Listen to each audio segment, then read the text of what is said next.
Long before the last winter came, the valley still breathed beneath the pines, a forgotten village carved between rock and water.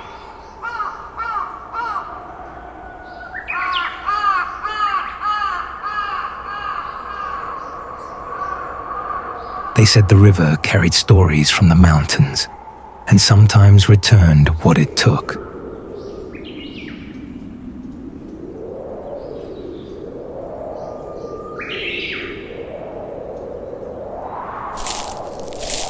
That morning, Johann Keller walked the same worn path he had taken for 40 years. The watchmaker who could fix every broken thing but himself. Another night, without sleep. The clocks won't stop, even when I close my eyes. Feels colder than before. The houses faded behind him. Only the sound of running water remained.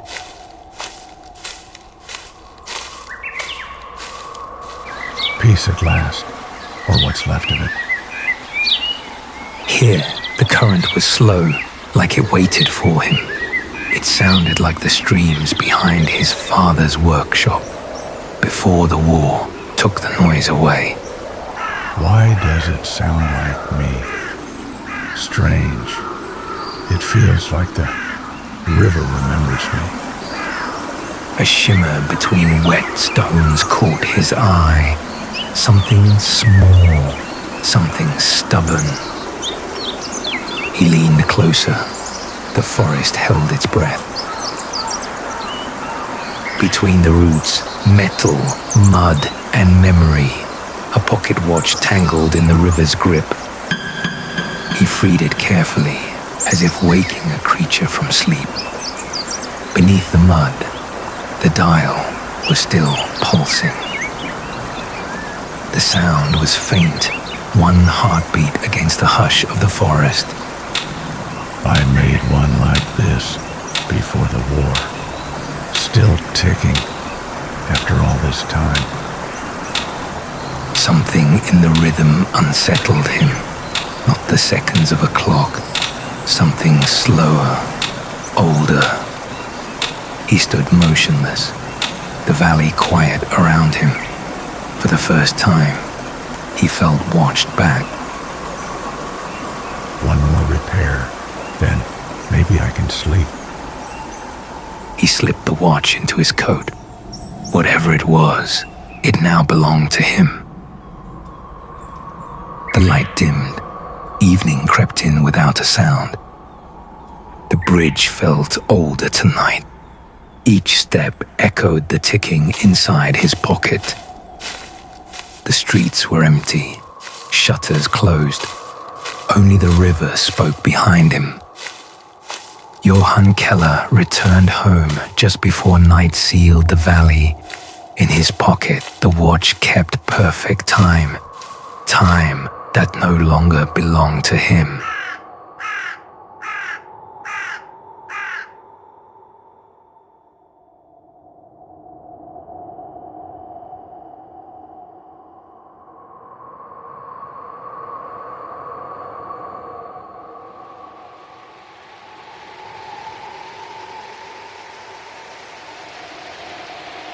His workshop waited in silence, the air thick with dust and oil. Every clock inside had stopped long ago.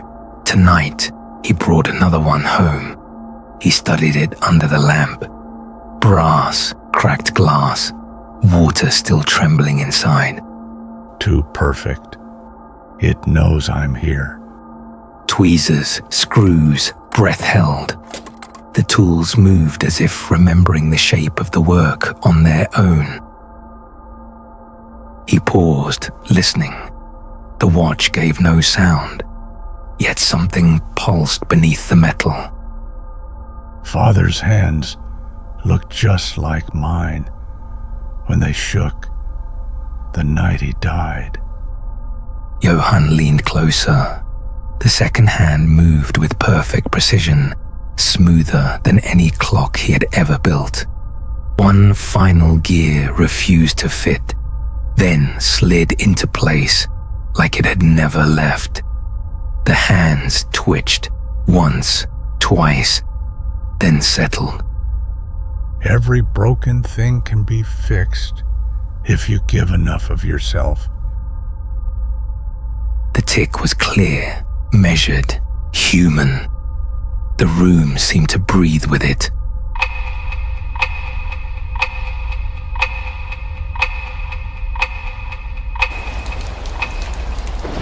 Later, by the fire, the watch still beat softly in his palm. Its reflection flickered across the walls. The liquor burned, but he didn't notice. His eyes stayed on the turning hands, caught between seconds. The sound filled the house like breath. I sold one just like this to a soldier who never came back. It shouldn't still be running. It's keeping time for someone else. Smoke curled around his face. His fingers trembled. The watch ticked louder. He left it on the table, but the ticking followed him across the room. Shadows shifted with every beat. Outside, the village slept under black sky. Somewhere, a single clock struck once, then never again.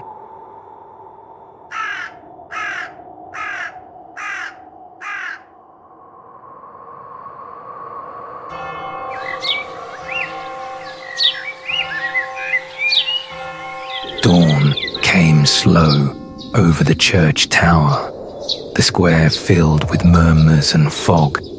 Faces turned toward the river, afraid to speak too loud. Nothing ever happened here, until now. They found a wool cloak tangled in the reeds. No footprints, no struggle, just the sound of water pulling away. That's Klaus's cloak. Same stitching on the collar. But Klaus had been dead for 30 years. The watch on Johann's table ticked through the silence, measuring disbelief. Word traveled fast through the narrow streets. A hunter gone missing, maybe taken by the river. Eyes turned toward the water.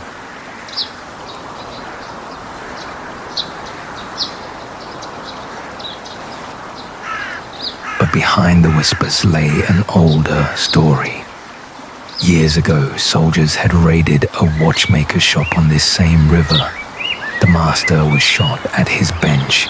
His son, a boy, then hid beneath the floorboards, clutching an unfinished watch.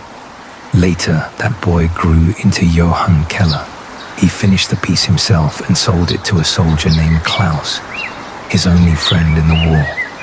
Klaus never came back. Now the watch had returned, and so had the sound. It begins again, just like the night they came for my father. It's not the river taking them. It's him. It's my father finishing his work. Night settled over the village like smoke. Johann sat alone, the watch gleaming by firelight. He drank until the room swayed, but the ticking stayed straight and steady. I told him it would keep him alive. I lied. Klaus, you saved me once. Is this how you come back? The second hand paused for a breath, then moved again. A pulse from a body long buried beneath the river.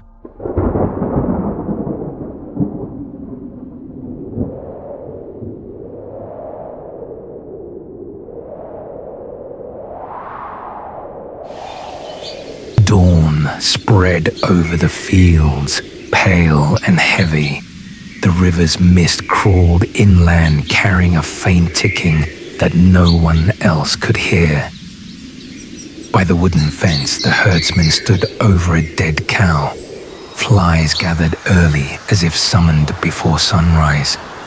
More bodies lay scattered through the grass. No wounds, no struggle, just silence.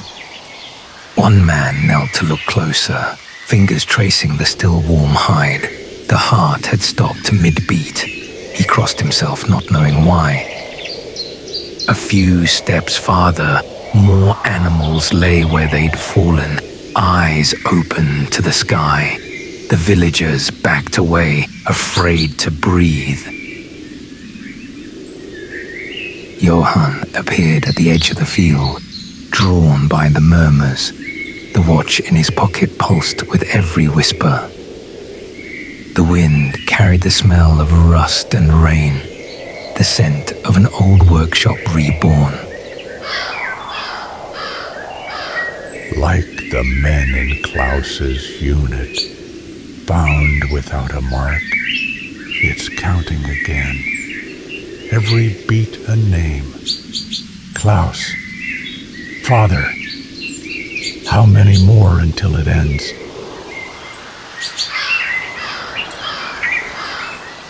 Darkness came early that night.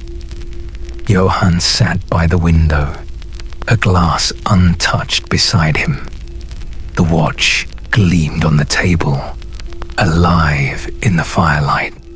He thought of Klaus's laugh, of the river crossing, of the silence that followed the final shot. Beyond his house, the cemetery stirred. Owls circled above the graves, their wings whispering through fog. Between their cries, the ticking seemed to answer. He stood watching the graveyard from behind the glass. The watch refused to stop, just as it hadn't after Klaus disappeared. Father built it to measure life, not to take it. It doesn't keep time, it keeps them.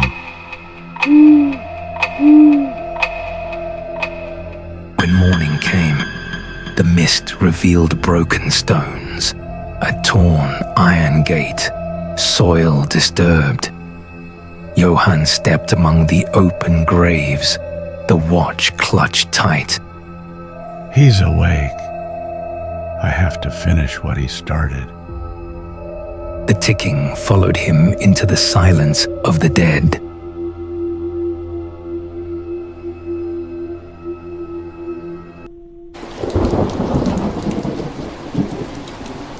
The rain had stopped, but the air still smelled of metal. Johann stepped out, coat on, pockets empty except for the ticking.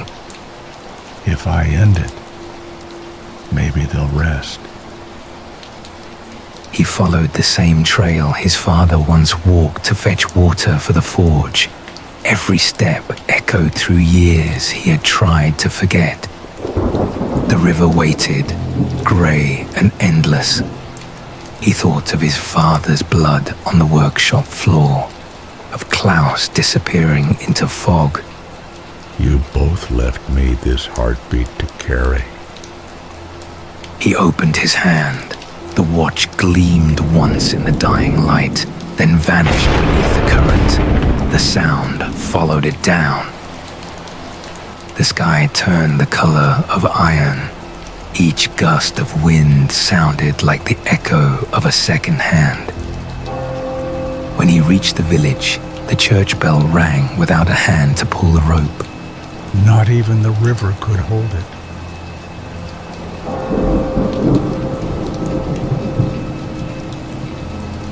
Father, your work is finished now. Let it rest. For a moment, he believed he had beaten time itself.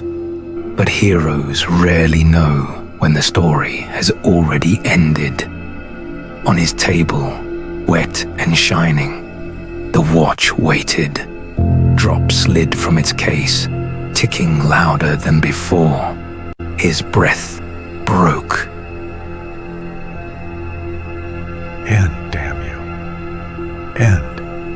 seized it and hurled it into the fire. The flames flared white, and the ticking quickened. 1 beat, 2, then hundreds. Hours later, he sat beside the furnace, the room filled with smoke and memory. In the glow, he saw his father's face, then Klaus's, then his own reflected in the glass. It never measured time. It measured death.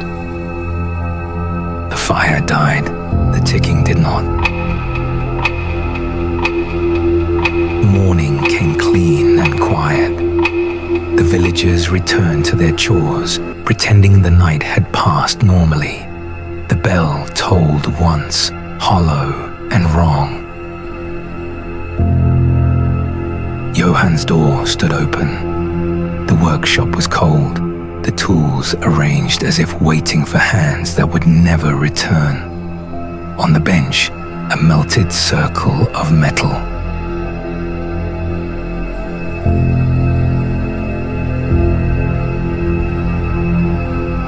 The streets below were still.